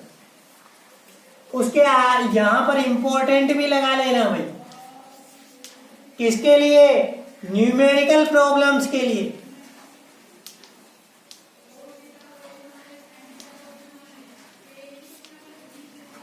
ये न्यूमेरिकल प्रॉब्लम्स के पॉइंट ऑफ व्यू से बहुत बहुत काम का है अपने। कौन सा? फैराडे के द्वितीय नियम का वैकल्पिक कथन। क्या है देखो, ये नियम क्या बोल रहा है? ये नियम ऐसे बोल रहा है कि कोई भी आपकी जब अभिक्रिया संपन्न होती है तो उसमें क्या होगा? अरे ऑक्सीकरण होगा या अपचयन होगा। बात समझ में आई कि नहीं आई? विद्युत अपघटन के प्रक्रम में या तो ऑक्सीकरण होगा या क्या होगा? अपचयन होगा। बात समझ में आई? तो ऑक्सीकरण या अपचयन होने में जितना मोल ऑक्सीकरण या अपचयित हो रहा है उसके आधार पर ही क्या होगा? उस पदार्थ का निक्षेपण होगा। ऐसे बोल रहा है। निक्षेपित पदार्थ के जो मोलों की संख्या है वो उस अभिक्रिया के दौरान जो इलेक्ट्रॉन विनिमय किए जाते हैं उन पर निर्भर करता है। देखो कैसे, मैं अभी आपको समझाता हूं। जैसे Cu2+ है, एक्वस मीडियम में है, ये जब 2 मोल इलेक्ट्रॉन ग्रहण करेगा तो Cu सॉलिड में कन्वर्ट होगा। बात समझ में आई कि नहीं आई? तो किसी भी इलेक्ट्रोड पर निक्षेपित पदार्थ की मात्रा, किसी भी इलेक्ट्रोड पर निक्षेपित पदार्थ की मात्रा, उसके मोलों की संख्या उस अभिक्रिया में या तो ऑक्सीकरण होगा या अपचयन होगा। तो ऑक्सीकरण या अपचयन अभिक्रिया में स्थानांतरित किए गए इलेक्ट्रॉन्स के मोलों की संख्या के क्या होता है? समानुपाती होता है या बराबर होता है। जैसे कैसे? मेरे पास 1 मोल क्या है? कॉपर है। ग्राम अनुपात हो गया। 1 मोल में कितने ग्राम होते हैं? 63 ग्राम होते हैं। 63.5 मोल दो। अब 63.5 ग्राम ये Cu+2 आयन है, इनके कॉपर में कन्वर्ट होने के लिए कितने मोल इलेक्ट्रॉन्स की आवश्यकता होती है? 2 मोल इलेक्ट्रॉन्स की। और अपन नेक्स्ट क्लास में देख लेंगे कि 1 मोल इलेक्ट्रॉन पर कितना चार्ज होता है? 96,500 कूलम। कितना? 96,500 कूलम या 1 फेरेड। कितना चार्ज होता है? 96,500 कूलम या 1 फेरेड। तो देखो, 1 मोल कॉपर प्राप्त करने के लिए 2 मोल इलेक्ट्रॉन्स के बराबर चार्ज की आवश्यकता होगी। और 1 मोल इलेक्ट्रॉन्स पर कितना चार्ज होता है? 96,500 कूलम। तो 2 मोल पर कितना हो जाएगा बेटा? 2 × 96,500 कूलम। यानी 2 × 96,500 कूलम आवेश प्रवाहित होने पर आपको 63.5 ग्राम क्या प्राप्त होगा? कॉपर प्राप्त होगा। तो कितना भी आवेश देखकर आप बता सकते हैं कि आपके पास कितना निक्षेपित पदार्थ होगा या कितना आपको जो मुक्त पदार्थ है कितनी मात्रा होगी, वो आप इसके आधार पर निकाल सकते हैं। तो ये जो सारी की सारी बातें हैं ये मोल कॉन्सेप्ट के आधार पर ली गई। बात समझ में आ गई? किसी भी विद्युत अपघटन के प्रक्रम में किसी भी इलेक्ट्रोड पर निक्षेपित पदार्थ के मोलों की संख्या, बात समझ में? विद्युत अपघटन के प्रक्रम में किसी भी इलेक्ट्रोड पर निक्षेपित पदार्थ के मोलों की संख्या या मुक्त हुए पदार्थ के मोलों की संख्या उस अभिक्रिया में विनिमय किए गए इलेक्ट्रॉन्स के मोलों की संख्या के तुल्य होती। बात समझ में आई कि नहीं आई बेटा? थोड़ी थोड़ी तो आई होगी। अरे जितने मोल्स इलेक्ट्रॉन्स होंगे उन्हीं के अनुरूप अपन को क्या प्राप्त होगी? उन्हीं के अनुरूप अपन को क्या प्राप्त होगी? वो धातु, या उन्हीं के अनुरूप वो धातु क्या होगी? मुक्त होगी। हाँ, समझ में आई? तो ये है इसका आधुनिक स्टेटमेंट, नया स्टेटमेंट फैराडे के द्वितीय नियम का। लिखो, विद्युत अपघटन के प्रक्रम में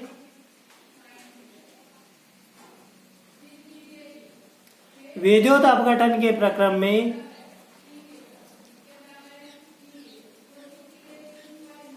किसी भी इलेक्ट्रोड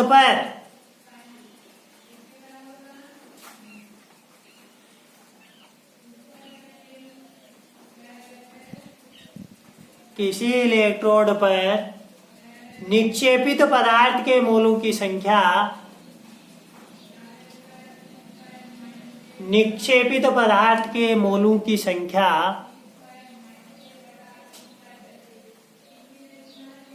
या मुक्त पदार्थ के मोलों की संख्या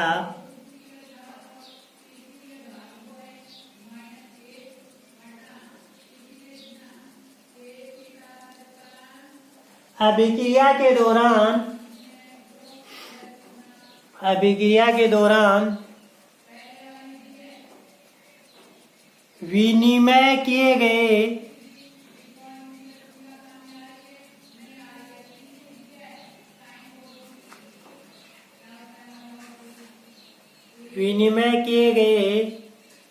इलेक्ट्रॉनों के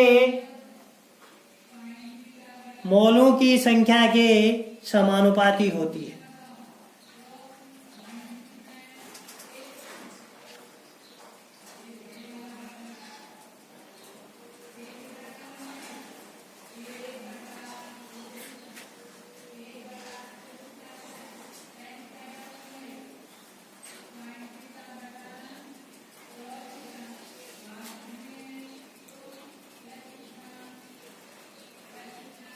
समझ में आई होगी थोड़ी थोड़ी बात। अरे नहीं आई क्या? देखो, किसी भी इलेक्ट्रोड पर या तो कोई पदार्थ निक्षेपित होगा या उससे मुक्त होगा। बात समझ में आई? तो उस पदार्थ के मोलों की संख्या, निक्षेपित पदार्थ के मोलों की संख्या उस अभिक्रिया के दौरान विनिमय किए गए इलेक्ट्रॉन्स के मोलों की संख्या के क्या होती है? समानुपाती। कैसे बेटा? जब 63.5 ग्राम ये कॉपर कब निक्षेपित होगा? जब 2 मोल इलेक्ट्रॉन्स के बराबर चार्ज दिया जाए। इसको देखकर ही बता रहे हैं ना अपन। अरे इसको देखकर ही बता रहे हैं ना, क्योंकि अभिक्रिया के दौरान कितने मोल इलेक्ट्रॉन्स चाहिए? 2 मोल इलेक्ट्रॉन्स चाहिए। वो अपन अभिक्रिया को देखकर बता सकते हैं। देखो Cu+2 है, इसको Cu सॉलिड में कन्वर्ट करने के लिए 2 इलेक्ट्रॉन्स की आवश्यकता है ना, है? और इससे क्या बन रहा है? कॉपर बन रहा है। कितने मोल? 1 मोल। 1 मोल कॉपर बनाने के लिए कितने मोल इलेक्ट्रॉन्स की आवश्यकता है? 2 मोल इलेक्ट्रॉन्स की आवश्यकता है। तो 1 मोल इलेक्ट्रॉन्स पर आवेश निकालते हैं अपन। 1 मोल इलेक्ट्रॉन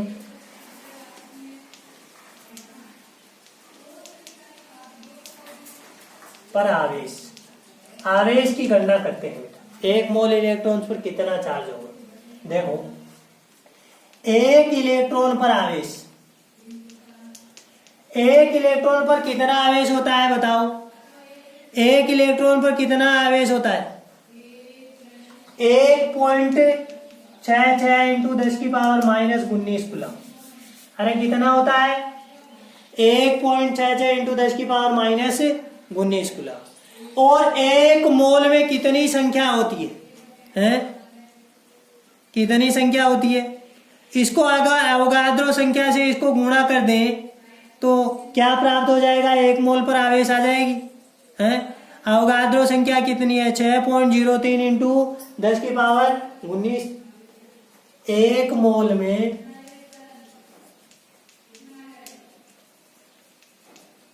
इलेक्ट्रॉनों की संख्या कितनी होगी?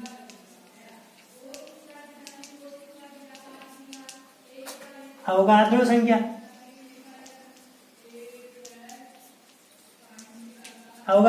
के बराबर।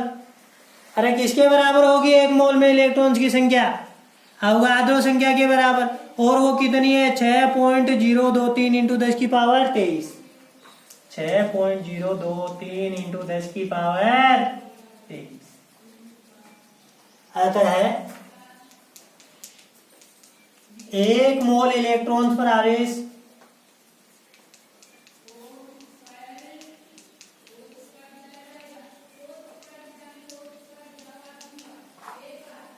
बराबर अवोगाद्रो संख्या इंटू 1 इलेक्ट्रॉन पर आवेश।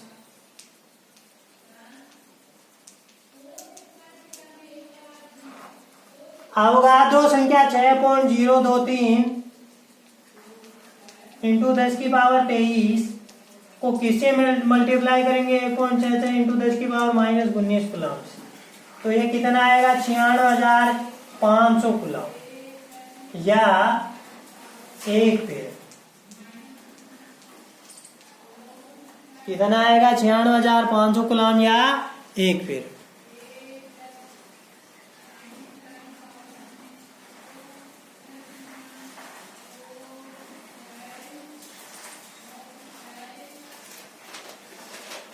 छः 0.023 इंटू 10⁻23 को मल्टीप्लाई कर दिया 1.66 इंटू 10⁻−19 कूलम से। तो इसका मान कितना आया? 96,500 कूलम लगभग आता है ये। इसको अपन क्या बोलते हैं? 1 पेड़। बात समझ में आई? देखो एक बार दोबारा देखो, फैराडे के द्वितीय नियम का वैकल्पिक कथन अपन देख रहे हैं। ये क्या है वैकल्पिक कथन? किसी भी विद्युत अपघट्य के विलयन में अपन विद्युत धारा प्रवाहित कर रहे हैं, तो उस अभिक्रिया को देखकर कैसे यहाँ पर डिफाइन किया जाएगी कि कितने मोल आपको प्राप्त हो रहे हैं विद्युत अपघट्य, कितने मोल प्राप्त हो रहा है आपको। बात समझ में आई? तो ये अपन अभिक्रिया की रस समीकरण मिति के आधार पर, मोल कॉन्सेप्ट के आधार पर देखकर बता सकते हैं। कैसे? देखो यहाँ पर Cu+2 है, वो कॉपर सॉलिड में कन्वर्ट हो रहा है। बात समझ में आई? तो मेरे पास 1 मोल कॉपर कब प्राप्त हो रहा है? जब 2 मोल इलेक्ट्रॉन्स यहाँ पर इसे दिए जाए, यानी 2 मोल इलेक्ट्रॉन्स के बराबर चार्ज अगर मैं दे दूं तो मेरे को 1 मोल कॉपर प्राप्त होगा, यानी ग्राम अणुभार के बराबर कॉपर प्राप्त हो जाएगा। अरे बात समझ में आई? यानी 63.5 ग्राम कॉपर कब प्राप्त होगा? जब आप 2 मोल इलेक्ट्रॉन्स के बराबर चार्ज सप्लाई करो। तो यहां पर 1 मोल इलेक्ट्रॉन्स पर कितना चार्ज होता है उसकी अपन पहले कैलकुलेशन करते हैं। तो 1 इलेक्ट्रॉन पर कितना चार्ज होता है? 1 इलेक्ट्रॉन पर 1.66 इंटू 10⁻−19 कूलम। अब 1 मोल में कितने इलेक्ट्रॉन होंगे बेटा? 1 मोल में कितने इलेक्ट्रॉन होंगे? अवगाद्रो संख्या के बराबर। और वो कितनी होती है? 6.023 इंटू 10⁻23। कितनी होती है? 23। अब अगर 1 मोल में जितने इलेक्ट्रॉन्स होते हैं उनकी संख्या को 1 इलेक्ट्रॉन पर जितना चार्ज है उससे मल्टीप्लाई में कर दूं तो मेरे पास क्या आएगा? 1 मोल इलेक्ट्रॉन्स पर कितना चार्ज होगा वो आ जाएगा बेटा। तो यही तो मैंने किया है। 1 मोल इलेक्ट्रॉन्स पर मैंने चार्ज निकाल लिया। 1 मोल में इलेक्ट्रॉन्स की संख्या ये मैंने लिख दी, 1 इलेक्ट्रॉन्स पर चार्ज मैंने लिख दिया। तो 1 मोल इलेक्ट्रॉन पर आवेश कितना हो गया? अवगाद्रो संख्या इंटू 1 इलेक्ट्रॉन पर उपस्थित है आवेश।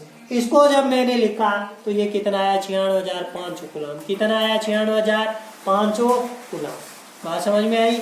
इस 96,500 कूलम को अपन क्या बोलते हैं? 1 फेरेड। क्या बोलते हैं? 1 फेरेड। अब देखो इस प्रकार के प्रश्न कैसे सोल्व करते हैं। एक प्रश्न में आपको हल करके बताता हूं, अभी बता दूंगा। देखो बहुत आसान है, कुछ नहीं करना पड़ता है इन प्रश्नों में। मोल कॉन्सेप्ट के आधार पे बड़े ही आराम से आपके प्रश्न सोल्व होते हैं। देखिएगा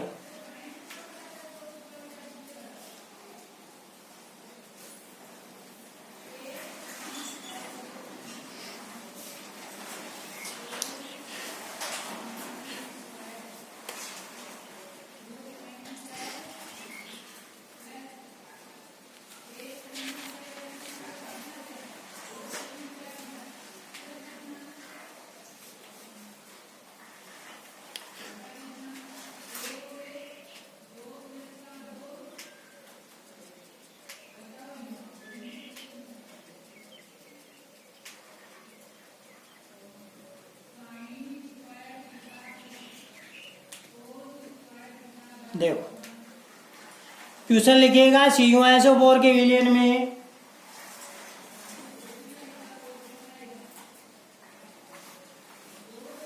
CuSO4 के विलयन में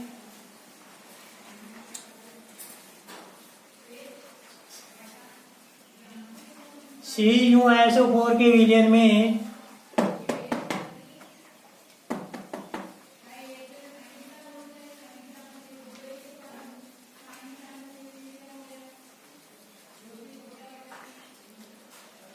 CuSO4 के विलयन में 1.5 एम्पियर की धारा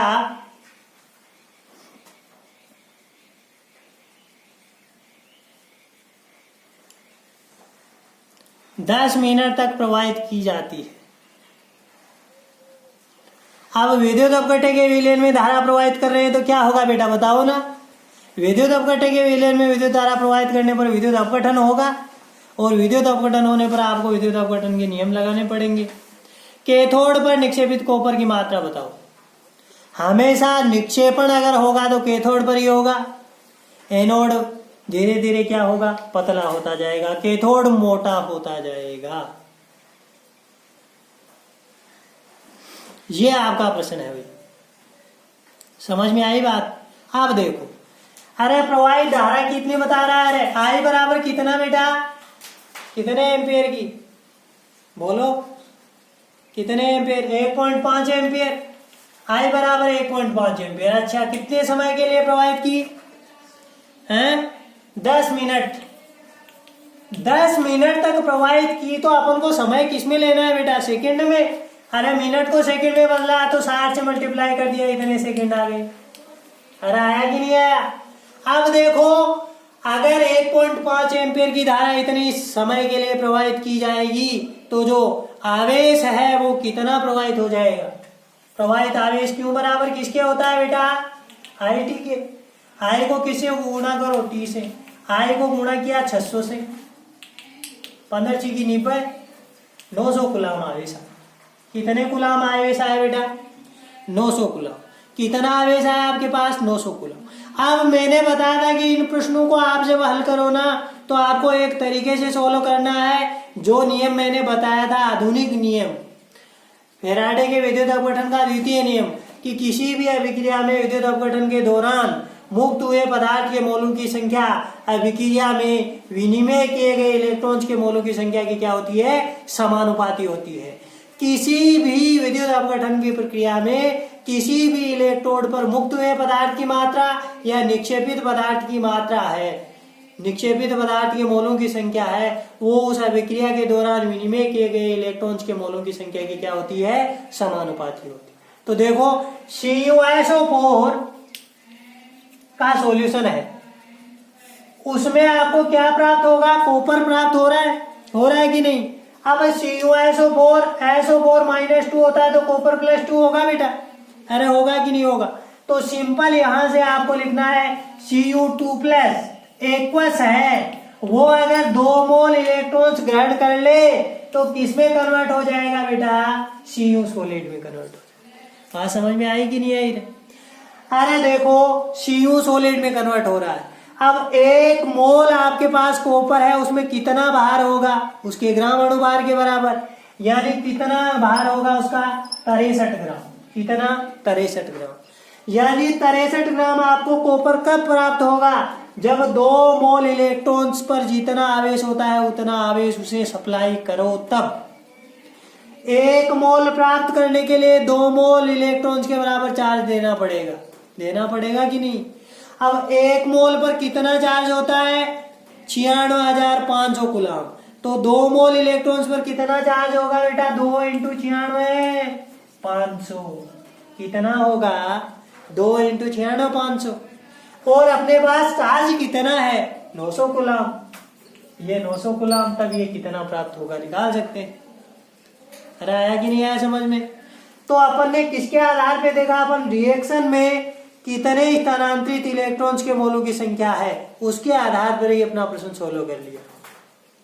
यहां पर Cu+2 है, वो कॉपर सॉलिड में कन्वर्ट होगा, तो 2 मोल इलेक्ट्रॉन्स के बराबर चार्ज की आवश्यकता होगी कि नहीं होगी बेटा।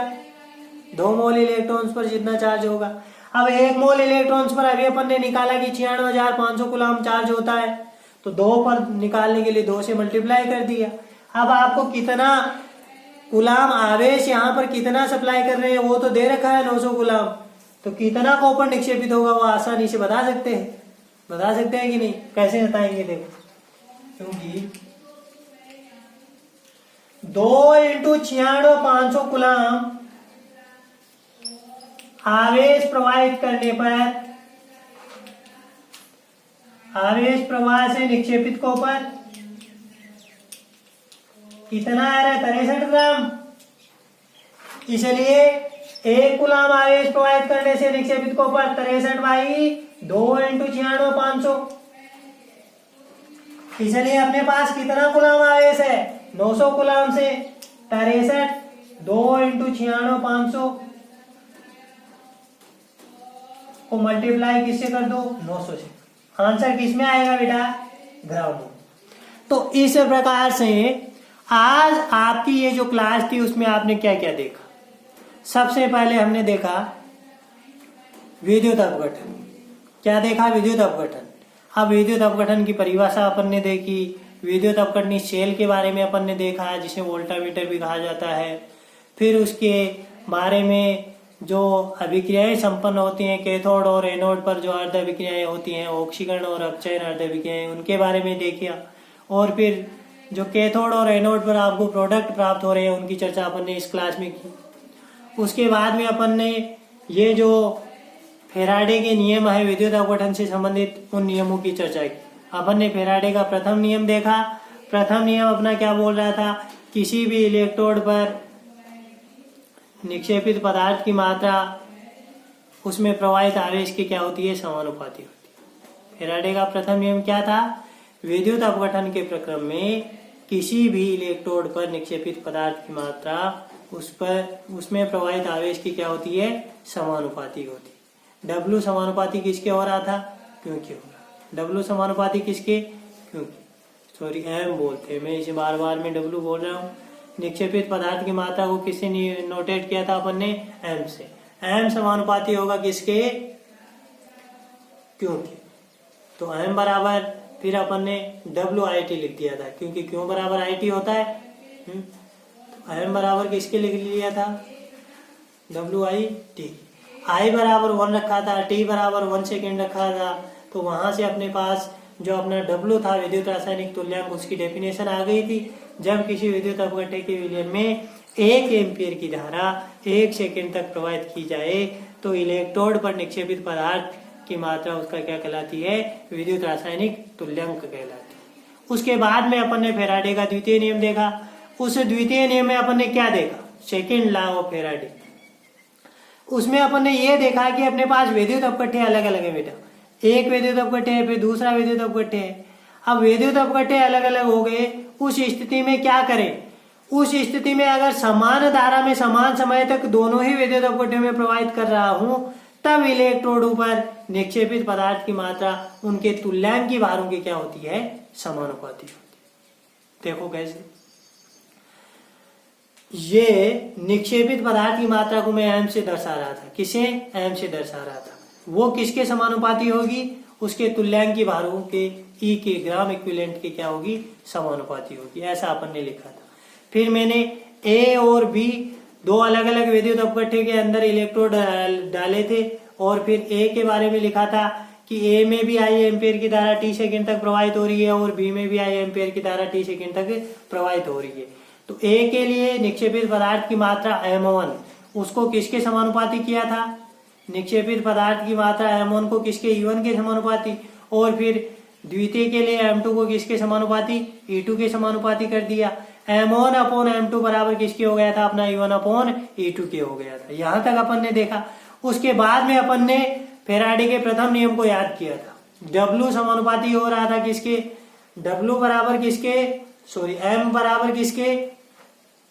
M बराबर WIT। तो M1 बराबर W1IT हो गया और M2 बराबर W2IT हो गया। और फिर इसके आधार पे अपन ने द्वितीय नियम को यहाँ पर हल कर लिया था। तो यह था उसका। फिर अपन ने क्या देखा था? आधुनिक स्वरूप देखा था। उसमें अपन बोल रहे थे कि किसी भी विद्युत अपघटन की प्रक्रिया में किसी भी इलेक्ट्रोड पर जो निक्षेपित पदार्थ के मोलों की संख्या है उस अभिक्रिया के दौरान विनिमय किए गए इलेक्ट्रॉन्स के मोलों की संख्या की क्या होती है? समानुपाती होती है। तो ये अपनी आज की क्लास कंप्लीट हुई। कल अपन इस विद्युत अपघटन से संबंधित ही चालकत्व जो टर्म है उसकी बात करेंगे, चालकता की बात करेंगे, यानी कंडक्टिविटी, कंडक्टेंस की कल अपन बात करने वाले हैं।